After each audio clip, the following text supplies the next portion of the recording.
Welcome back. Let's learn how to solve markup problems.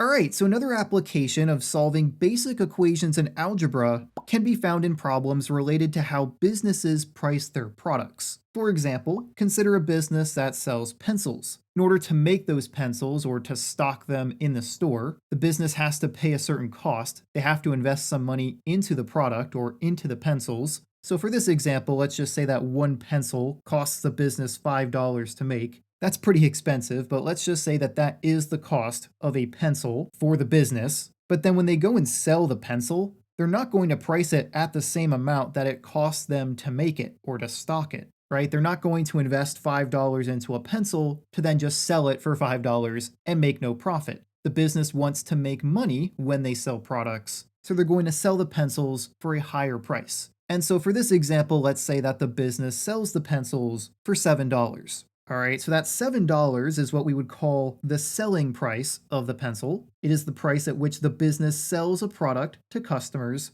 And notice that it is higher than the cost of that pencil, right? The cost being the price that the business paid for the product before they sell it. And that increase from the cost to the selling price, the difference between those two amounts, is what we call markup. So in this example, the markup would be $2 because the selling price of $7 minus the cost of $5 leaves you with $2. For every pencil that this company sells, they make a profit of $2 because that is the markup for the pencil. It costs 5, but they sell it for 7. The difference between that selling price and that cost is $2. That is the markup. Okay, so once again, the markup is just the difference between the selling price and the cost. And for scenarios like our example here of a pencil business, we can generalize the relationship between the cost, selling price, and the markup using an equation. If we let the cost be represented by the letter C, the selling price be represented by the letter S, and the markup be represented by the letter M, then we can make the following equation. The selling price S would be equal to the sum of the cost and the markup. All right, so in this case, the cost of each pencil is $5. If you add the markup of $2, you get the selling price of $7. All right, so the selling price is equal to the cost of the product plus the markup that the company uses. Okay, but it is common to express the markup as a percent of the business's cost, and we call that the markup rate. So here's what that looks like in a general sense. We would say that the markup is equal to the markup rate R times the cost of the product. All right, so this R would be a percentage such as 20%, 25%, 5%, etc. And you multiply that percentage by the cost of the product, and that would give you the amount of the markup for that scenario. All right, so in this case here, you would be thinking of that $2 markup as being a percentage of the $5 cost, right? So for that $2 markup, that would be equal to some markup rate R multiplied by the cost of $5. So you would have R times 5. And then using our equation solving skills from previous lessons of algebra, we could solve for that markup rate by dividing both sides of the equation by 5. And so if I do that here, these 5s would cancel out, and that markup rate R would be equal to 2/5. All right, and 2/5 as a decimal is 0.4. So the markup rate is equal to 0.4, which is the same as 40%. So for this example, we would say that the markup rate for the pencils is 40%. Okay, so the markup is often expressed as a percentage of the cost, and we call that the markup rate. All right, and the reason I bring that up is because we can put these two equations together to form one equation or one formula that can be used for markup problems in algebra where we don't know one of these values, whether it's the cost, the selling price, or the markup rate R. All right, so what we can do here is replace this M in this equation where the selling price is equal to the cost plus the markup. You can replace M, the markup, with the markup rate times C because that's what M is equal to. All right, so putting everything together, we get that the selling price is equal to the cost of the product plus the markup rate R multiplied by the cost. And that right there is the equation that we are going to use for markup problems. All right, once again, I just substituted in R times C for M in this equation because that is what M is equal to. So you can replace m in the equation with that expression, and it still represents the same thing, but now it just includes that markup rate r, which is more commonly given in markup problems rather than the actual value of the markup itself. All right, typically a percentage for the markup will be given, not a set amount like $2. Okay, and so let's take a look at an example of a markup problem that we can solve using this equation. For this example, we are told that a clothing store manager buys a dress for $200 and sells the dress for $250.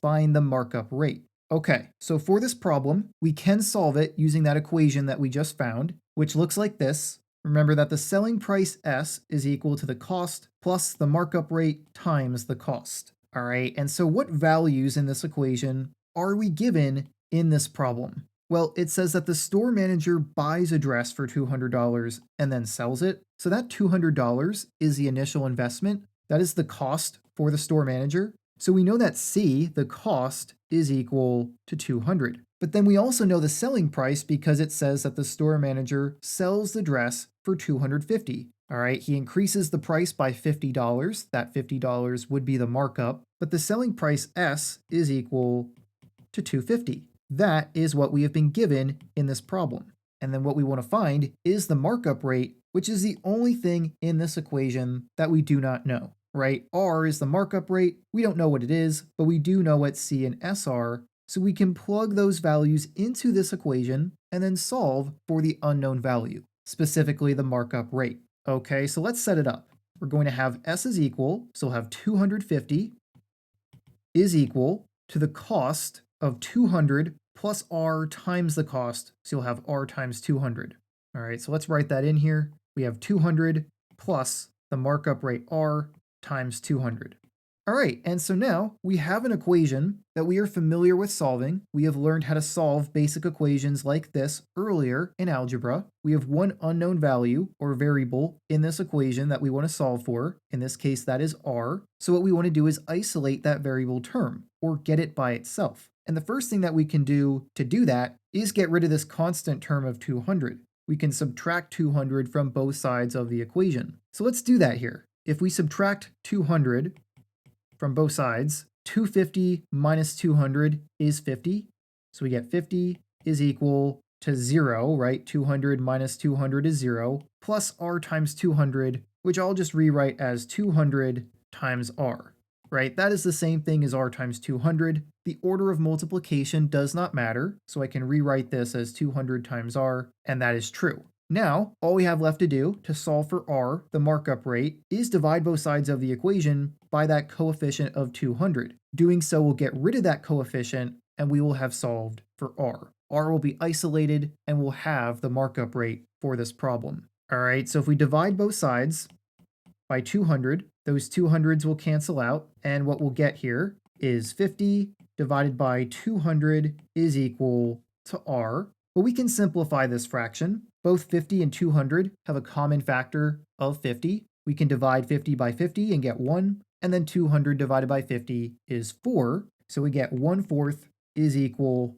to R. That is our fraction in its simplest form, but since R is a markup rate, typically we want to express that as a percentage. And so if you're familiar with your decimals and percentages, you may know that 1/4 is equal to 25%, or 0.25 as a decimal. All right, so R would be equal to 0.25 or 25%. That's the final answer here. But if you didn't know that 1/4 is the same as 0.25 or 25%, you could find it pretty quickly by multiplying that value by 100. All right, if you want to get the percentage from a fraction or a decimal, just multiply it by 100, and in this case, 1/4 times 100 will give you 25, because 100 divided by 4 is 25. All right, so that's how you would get that if you weren't sure. But that is our final answer here. The markup rate for this scenario is 25%. The store manager buys that dress for $200, and then he sells it for $250, and that markup of $50, the $50 that he increased the price by, is 25% of the original cost.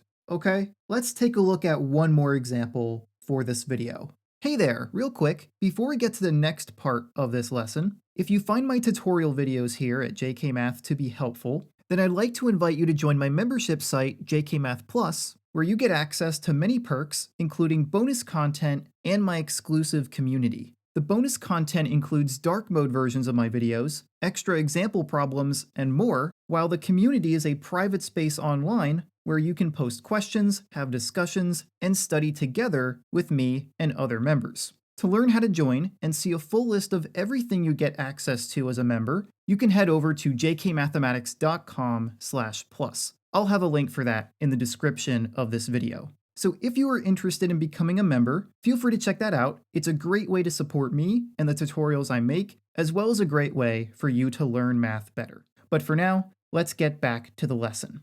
For our second and final example, we have that the manager of a furniture store uses a markup rate of 35% on all items. The selling price of a coffee table is $216. Find the cost of the coffee table. All right, so once again, remember what our formula is. We know that the selling price is equal to the cost plus the markup rate R times the cost.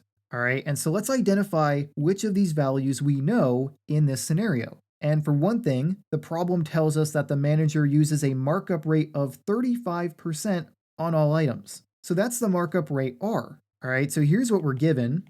We know that R is equal to 35%, which as a decimal is 0.35, right? Just move the decimal place for the percentage 2 to the left, and that will give you the equivalent decimal, which is what we like to work with in these equations. But then what else are we given? Well, we are given the selling price of a coffee table, which is $216. So in this case, S, the selling price, is $216, which means what we don't know is the cost of the coffee table. That's what we want to find, right? We want to find the cost of the coffee table, which would be that value of C. So that's what we're going to solve for in this equation. But let's set it up with everything that we've been given. Using our values of R and S, we can substitute those in for R and S in this equation. And here's what we'll get. S is 216, so we'll have 216 is equal to the cost C plus the markup rate R, which is 0.35, times the cost C. All right, now we do want to solve for C, but before we can do that, we do need to simplify this equation. Notice that we have like terms. These two terms right here have the same variable part of C, right? C is our unknown value, or our variable in this equation. This C has a coefficient of 1, and this C has a coefficient of 0.35, so we can combine those like terms by adding their coefficients. 1 plus 0.35 will be 1.35.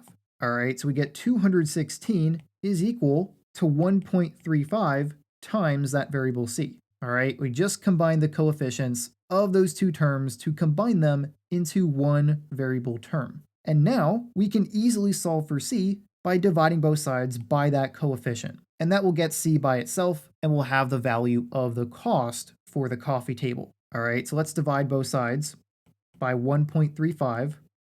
Doing that, here's what we'll get. These two 1.35s cancel out, so you're just going to be left with C is equal to 216 divided by 1.35. All right, I just flipped the sides of the equation here. It doesn't matter what you put on what side. So even though over here it's 216 divided by 1.35 is equal to C, I just flip the sides and that's the same thing. And what that value of C is, we can figure out by plugging this into a calculator. All right, this is a little bit too complicated to do by hand quickly, so I'm not going to go through that work here because that's not the point of this video. So just plug this calculation into a calculator and you will get that 216 divided by 1.35 is an even 160. In fact, that would be $160 because that is the cost of the coffee table. All right, so that would be the final answer to this problem. If the selling price of the coffee table was $216 and the manager of the store uses a markup rate of 35%, then that means that the original cost had to be $160. All right, you could take the difference between the cost and the selling price, and that amount would be the markup, and that amount should be 35% of this cost. Okay, so you could check that out if you'd like, but this is the right answer to this problem. And this was the last example for this video. That is it for this lesson. But if you do want to get some more practice solving markup problems like this one, feel free to check out my examples video for this topic that I'll have linked here on the screen. If you have any questions, please let me know in the comments. But if you don't have any questions, this is all I had for now, so I will see you next time.